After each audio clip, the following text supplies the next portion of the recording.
jamaah salat isya, salat tarawih yang dimuliakan Allah. Imam Ibnu Hubairah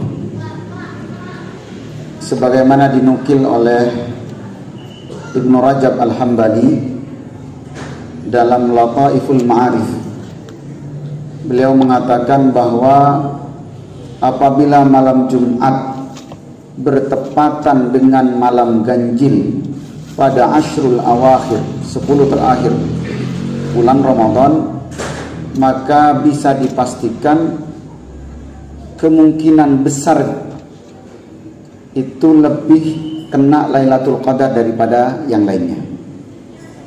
Mudah-mudahan malam ini kita diberikan semangat oleh Allah untuk beribadah, memperbanyak ketaatan, karena malam ini adalah malam Jumat dan malam ke-25.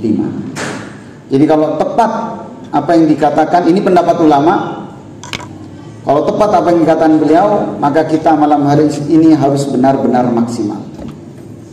Tetapi besoknya kita harus yakin bahwa malam 27 Lailatul Qadar. Besoknya lagi malam 29 kita harus yakin.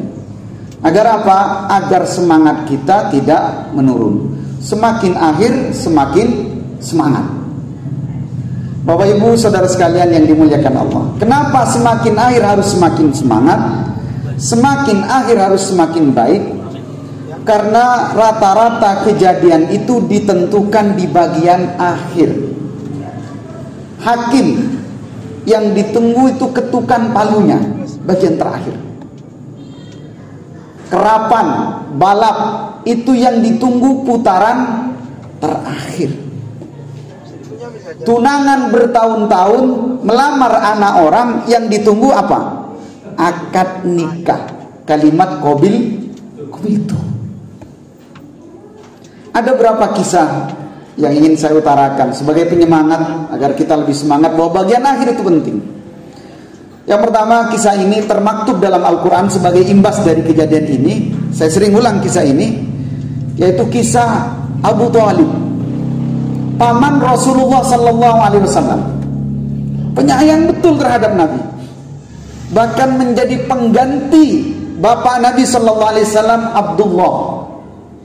Di mana-mana dilindungi Rasulullah, mulai dari kecil. Rasulullah yatim, dia yang menggantikan peran sebagai bapak. Rasulullah berdakwah, dia yang melindungi. Jika ada yang benci Rasulullah, maka dia paling depan. Tapi apa yang terjadi? Kalimat terakhirnya, dia tidak mendukung millah Nabi Muhammad. Dia tidak bersyahadat dengan kalimat La ilaha illallah. Maka apa yang terjadi? Semua kebaikannya faja'alnahu haba'an mansura.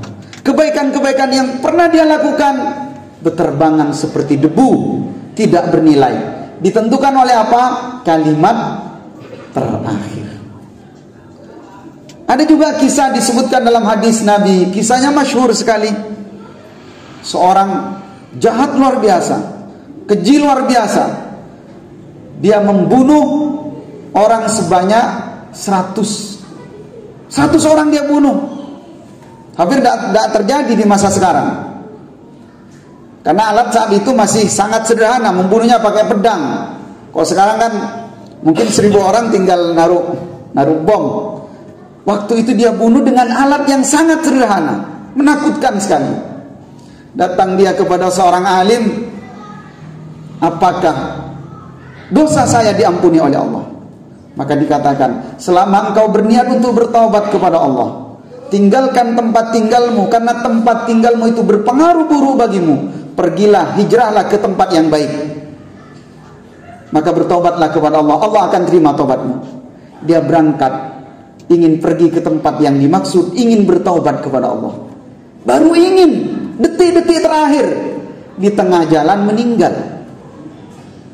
Kata malaikat azab, wah ini bagian saya ini. Ini seumur hidupnya membunuh, ini bagian saya ini. Kata malaikat rahmat, wah ini bagian saya. Ini taubat di bagian ini, mau taubat.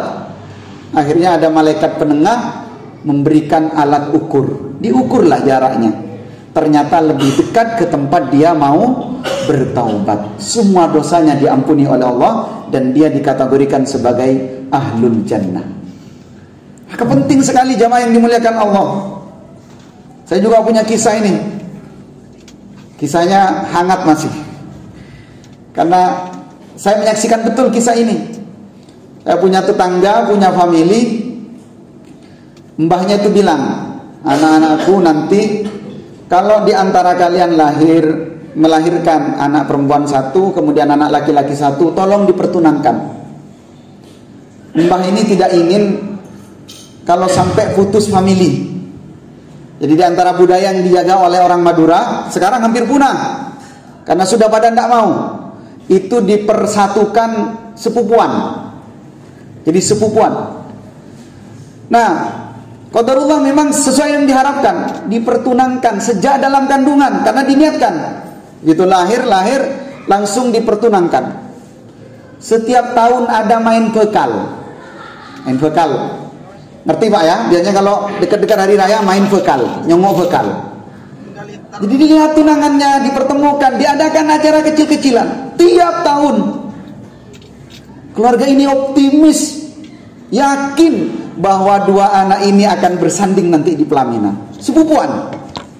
Qadarullah setelah 22 tahun yang perempuan siap, yang laki-laki belum siap.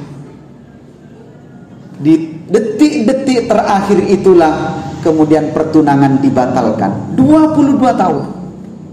Tidak jadi akan nikah.